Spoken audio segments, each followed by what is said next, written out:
आएगा और कुछ लोगों को वोटों की चाप भी सुनाई दे रही है।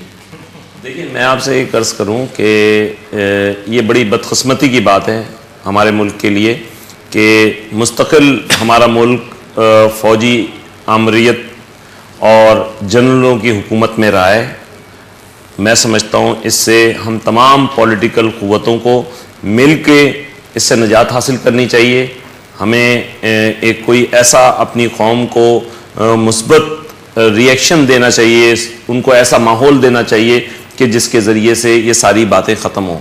अभी ये जो बहस हो रही थी कि फ्यूडल सिस्टम या कुछ, अभी मैं आपको बताता हूँ कि हमने PMLN ने सिंध में, ख़ास तौर पे मैं ख़ुद उसका इंचार्ज हूँ और मैंने रिलीफ के काम में जो नवाज शरीफ साहब ने सिंध के अंदर रिलीफ के लिए बड़ा पॉजिटिव उनका पोस्चर रहा है, उसको हमने कंडक्ट किया है। मैं कहता हूँ कि सिंध के अंदर जो सिंध का फ्यूडल है उसको इससे कोई गर्ज नहीं है।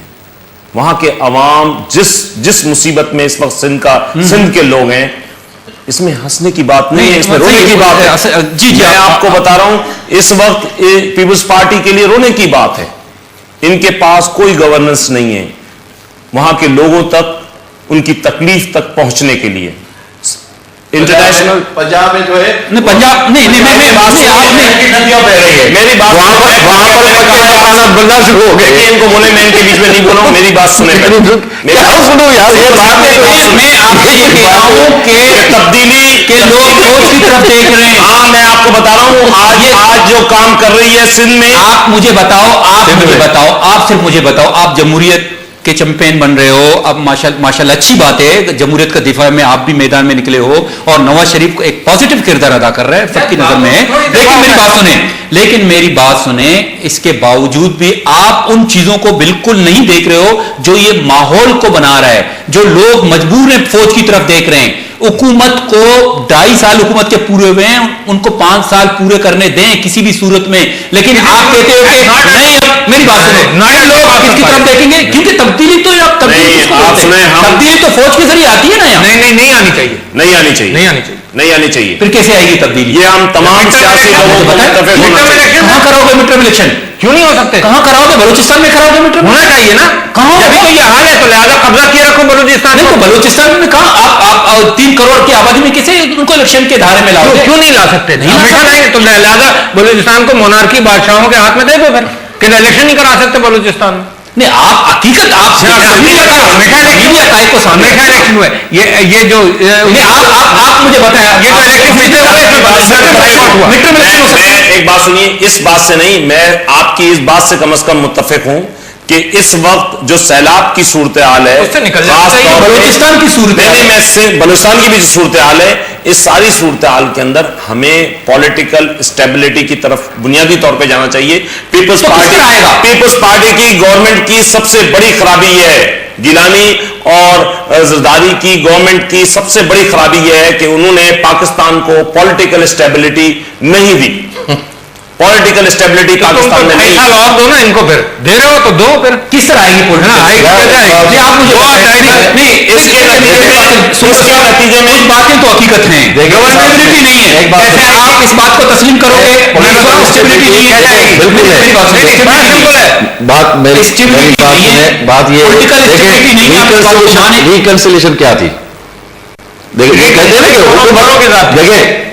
चोरों के साथ थी। रिकंसिलिएशन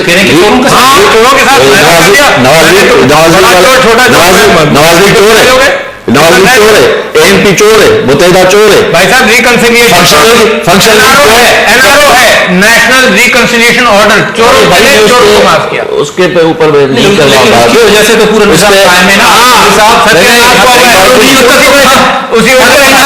NRO नहीं होता तो नवाज शरीफ नहीं आते, NRO नहीं होता तो ये कैसे आप कह रहे हैं?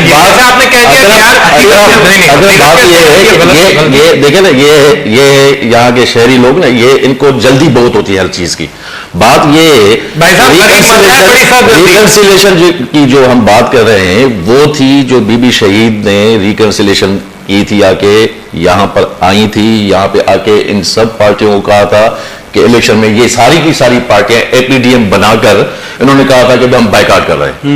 बीबी शहीद अकेली वाहिद जो है लीडर थी इस मुल्क की जिसने कहा था कि नहीं, ये वक्त है कि हम जो है इलेक्शन लड़ें और इलेक्शन लड़के आमरीत से जमहूरियत की तरफ आए। सारे लीगल कॉम्प्लिकेशन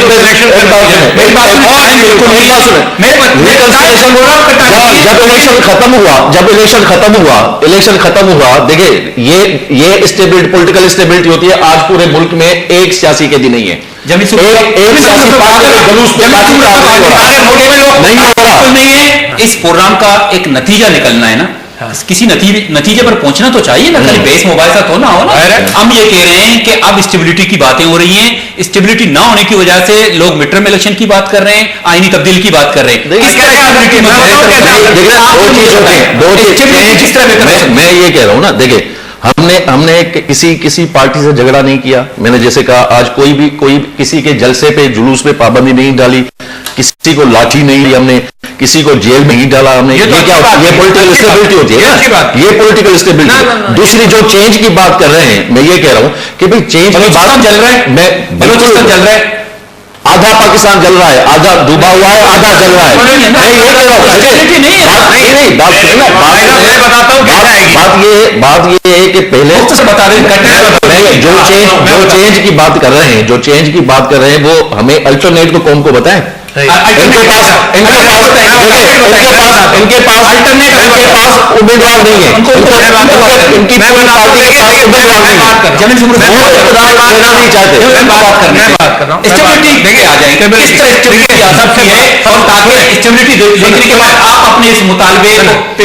नहीं इलेक्शन की बात है। मैं तो मिड टर्म की तो बात कर गया, अब दोबारा उसके ऊपर बात नहीं कर रहा। मैं कह रहा हूं स्टेबिलिटी आने का एक तरीका है कि ये करप्शन से तौबा करें, नंबर एक है ना, ताकि कॉफर्स के अंदर, हुकूमत के खजानों के अंदर कुछ चीज आए, अपने अय्याशी वाले अखराजात को कम करें, है ना। स्टेबिलिटी के लोगों को दिखाएं, लोगों को दिखाएं। मैं बता रहा हूं ना, लोगों को, आप मेरी बात सुन लेना। लीडरशिप का कमाल ही होता है, लीडरशिप का कमाल ही होता है कि अपने पेट पर पत्थर बांधे और अवाम को दिखाए कि तुम भी मुसीबत में हो, हम भी मुसीबत में। चौथी चीज ये कि सॉवरेनिटी दिखाएं, अमेरिका की गुलामी नहीं करें और अपने लोगों को मारें। ये इंपॉर्टेंट बात है। आप बता सकते हो किस तरह स्टेबिलिटी आ सकती है इस मुल्क में, ताकि जो बेचैनी है और ये एजनी कैफियत है ये जरा कम हो जाए। आपको देखिए, और बलूचिस्तान पर इमीडिएट एक्शन लें, बहुत जरूरी है।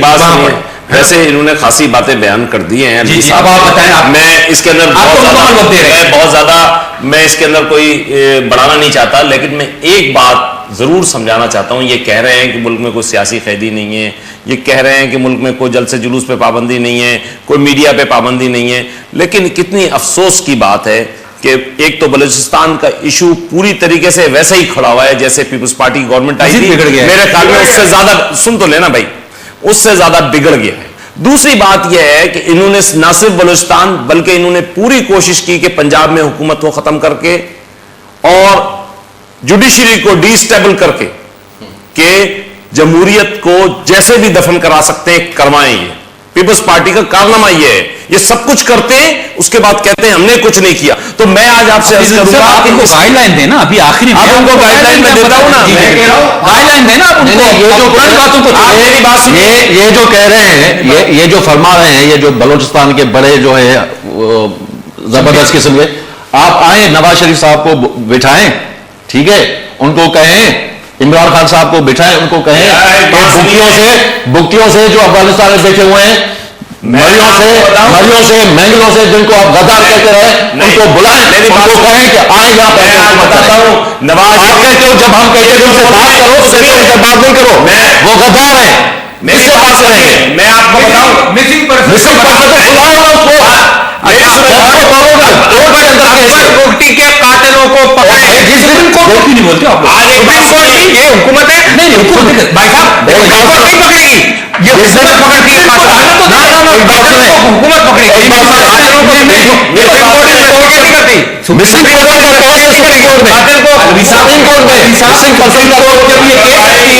कि भाई मैं मतलब वजीर आजम को ये पता होना चाहिए कि अगर वो मतलब सुप्रीम कोर्ट के फैसलों का एहतराम नहीं करेंगे तो इसका नतीजा क्या हो सकता है। मेरी बात सुनिए, जब वजीर आजम को ये कह सकते हैं तो उन जो इदारे इनको सारी चीजें सुप्रीम कोर्ट कहेगी, ये खुद नहीं पकड़ सकते अकबर मुल्की कातिलों को। ये हुकूमत है, पकड़े और जिम्मेदारी है। एक बात सही है।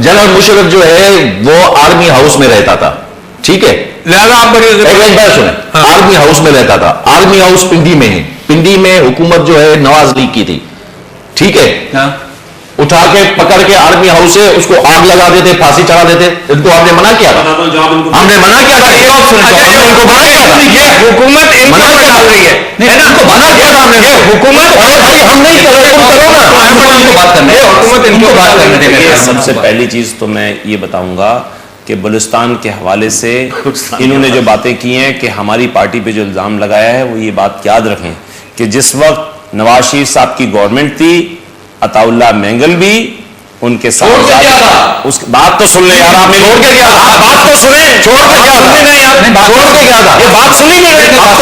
अख्तर जान ने इस्तीफा दिया था, बात सुनी चाहिए, बात सुने, बात सुने कि वो जब हमारी गवर्नमेंट थी, हमारे साथ थे ये लोग सारे, छोड़ के क्या था यार, बात तो आप सुने ना, करें ना, आप अपनी बात करें ना, आप अपनी बात करें, आप कंटिन्यू करें, आप कंटिन्यू मेरी करें, बात सुने, रुके नहीं, आप कंटिन्यू करें। उससे पूछा नहीं था जब ये जो एकदम बम का धमाका किया था, मेरी बात इसमें थोड़ी सी ज्यादती होगी अगर उनको बात मेरी बात नहीं सुन रहे, मेरी बात सुने कि सूरत हाल ये थी कि जितनी बलूचिस्तान की कुव्वतें थी वो गुजरे कल में भी नवाज शरीफ की हुकूमत में नवाज शरीफ के साथ थी, और आज भी मैं पूरे एतमाद से कहता हूं, मेरी इन तमाम लीडरान से जाती तौर पे, अख्तर मेंगल से भी और शेर मोहम्मद मरी के साहबजादे ने हमारी पार्टी ज्वाइन की है। मैं आप जरा सुन तो लेना भाई, जी बात करें, बात करें। आप बुक्टी साहब के साहबजादे की, मैं आपको बताऊं कि ये तमाम के तमाम मैं समझता हूं PMLN और नवाज शरीफ पे एतमाद करते हैं, और वही एक कुव्वत है पाकिस्तान के अंदर जो मैं समझता हूं कि पाकिस्तान को मुस्तहकम और मुत्तहद रखने में एक किरदार अदा कर सकता है नवाज शरीफ। और ये जो पीपल्स पार्टी का तरीकेकार है जी, इन्होंने अब तक जो डिलीवर नहीं किया है, अब मैं आता हूं अपनी बात की तरफ कि आप जो मुझसे कह रहे थे कि स्टेबिलिटी कैसे आ सकती है, जरा मुख्तसर बताएं। देखिए, हम तमाम सियासी कुव्वतों को मिलकर प्रॉपरली जो मेन इश्यूज है उस पर बैठ के अपने अवाम को सही हल बताना चाहिए इत्तेफाक राय से। मोहतरम जिस तरीके से मोहतरम आरिफ अलवी साहब, मोहतरम सैयद अजीजुद्दीन साहब, आप तीनों का बहुत बहुत शुक्रिया। गुले चारों का मुल्क तहा जो सियासी जावराल सिल्ला से सिल बह गए था, और पदा जी मदद के आईन दिफा जमहूरियत दिफा व ये तहफ़ुज़ अवालिया जी ट्राइका के जिला से उतर गया, वो पदा ये आउटपुट अच्छी देमत के था मालूम के पदा मदद कमो मुल्क तहा कमो सूरत हाल जो स्टेबिलिटी नेमगा रवा गए भले मर्ची की मरागशा अंचो के मैं कह रहा साए दा लीडर साए पार्टियाँ नहीं, पाकिस्तान पीपल्स पार्टी है, मुस्लिम लीग नून है और तहरीक इंसाफ है, दा लीडर निश्तगे था यकीनन आने वती पॉइंट ऑफ व्यूज़ अस्ता और वती ख्यालात अस्ता। भले यक चीज़ें बाहिद हमेशा के सियासी पार्टियाँ ना अन्नी बाहिदें ये चीज़ा जहना हेर करने की हैं कि अगर मुल्क के तहा स्टेबिलिटी नए थे, मुल्क कंटिन्यू अदम इस्तेकाम शिकार भी थे, तो इदा सियासी पार्टियाँ ना शेचे एच फ़ायदा न भी, बल्कि अमा कुवत के आ लूटा कि मुल्क के तहा हमेशा अदम इस्तेकाम भी और पदा आया ना आसान ये सारा मुल्क के साथ आकिम बह गए और मुल्क के सारा कब्जा करने के मौका भी मिली मसर पद में अमा वड़े गैर आइनी और गैर कानूनी कुव्वत आना ए तकवीत बीतते भले हुकूमत हम जिम्मेदारी बनी कि हुकूमत बाज़ें चीज़ाना या बाज़ें जेड़े आना बायदें आ शर्रें वड़िया जोस्तना सियासी पार्टियों ने लीडराना कायदे बे इख्तलाफा और दुरुस्ताना बायदें एतमादा बुजूरी और ये पॉलिटिकल प्रोसेसा देमा बेबा वगरना इख्तलाफात हमें का सक बाद में कि कन्फ्लिक्ट शिकार में और पदा ज़ाहिर ये पता कन्फ्लिक्ट ज़्यादा पदा मुखासमाना तसादम में निमगा रहो और मांग दें कि मुल्क पदा मुखासमाना तसादम में मोतहम्मिल बुत खुद नका अगर ए वने सूरत आले बुत चीज़ें रुचे तो मसर पद में तब्दीली कहे और तब्दीली पाकिस्तान ता मालूक तवक्को मदारी के तब्दीली दा आइनी तो का कहे और कानूनी तब्दीली कहे इदा तब्दीली वास्ता मुंतजरी कुव्वत तमाम